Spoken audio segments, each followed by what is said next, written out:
Joining me now, as he does each and every week, is Sky News Australia's media watchdog columnist Gerard Henderson. Welcome to the desk. Thank you very much. Well, we're going to start off with David Speers on the ABC. Yes.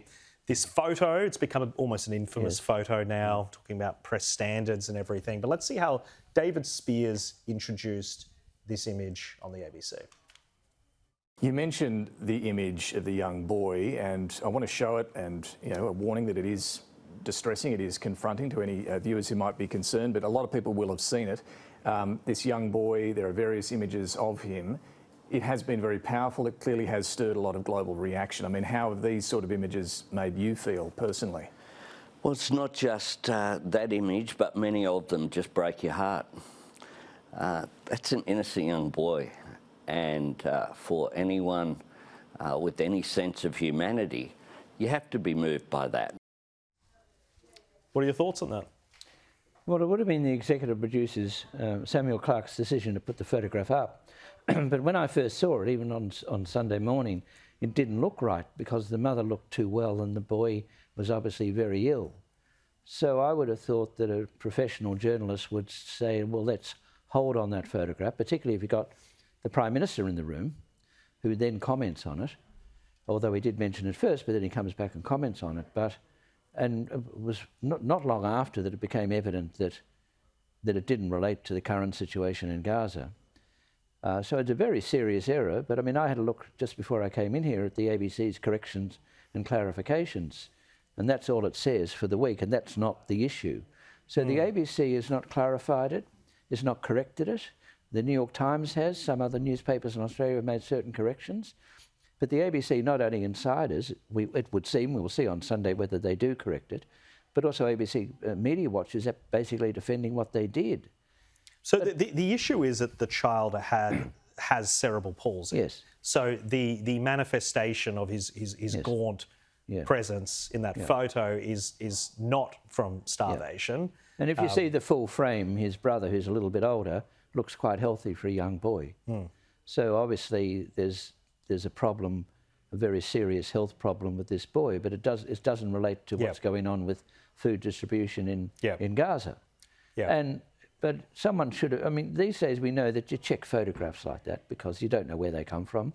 And obviously they didn't check it properly. Yeah, and obviously that there are likely a lot of very horrible situations and things going on there. Yeah. But it was the photo, it became symbolic, it became this image. That was a key and photograph. The narrative wasn't correct. No, it wasn't checked. Very interesting. Well, let's now go to Nick Bryant, who he declines the decline of Joe Biden. Let's have a listen. Alex, one of the questions that I'm fascinated by, and I feel complicit in this myself as somebody who reported on his campaign for the presidency in 2020, is why we didn't make more of it. I remember being in Iowa in 2022. Donald Trump had just been impeached for the first time. We all piled into Iowa. I remember seeing Joe Biden at a small community event in one of those small venues that host these campaign events during the Iowa caucus season. His speech was a disaster. It was this kind of wandering soliloquy. Doubts remained about his energy levels and his cognitive abilities. Why didn't we make a bigger deal of it back then? What are your thoughts? That's a good question, but he didn't answer it. So what Nick Bryant's saying is that he was aware of this. He went into Iowa. He was aware that Joe Biden was really struggling.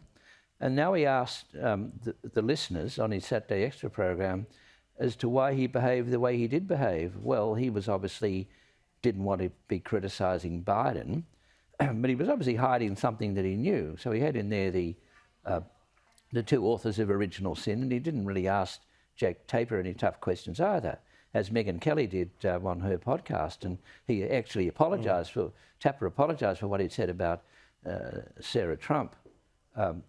When she'd pointed out years before that Biden was struggling mentally. So what I'm surprised about is that Nick Bryant tells us this about the situation months after the event, months after he knew, and asked us, why haven't I told you earlier? And it's called news, not olds. Yeah, and I'm there walking the dog and I'm wondering, why didn't he tell us earlier? Well, let's have a look at some more Trump antagonists on late night TV. Are you finding it easy to go through customs and immigration when visiting the United States?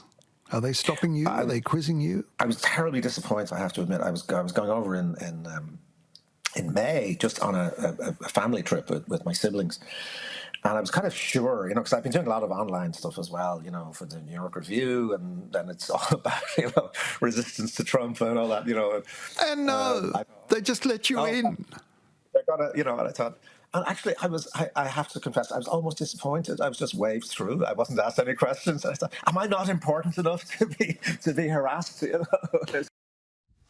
He wanted to be taken away in handcuffs. To be taken. And David Mart felt sorry for him that he wasn't arrested. And he felt sorry for himself because he wasn't important enough. And the Irish journalist, he just sailed through, and a bitter critic of Trump.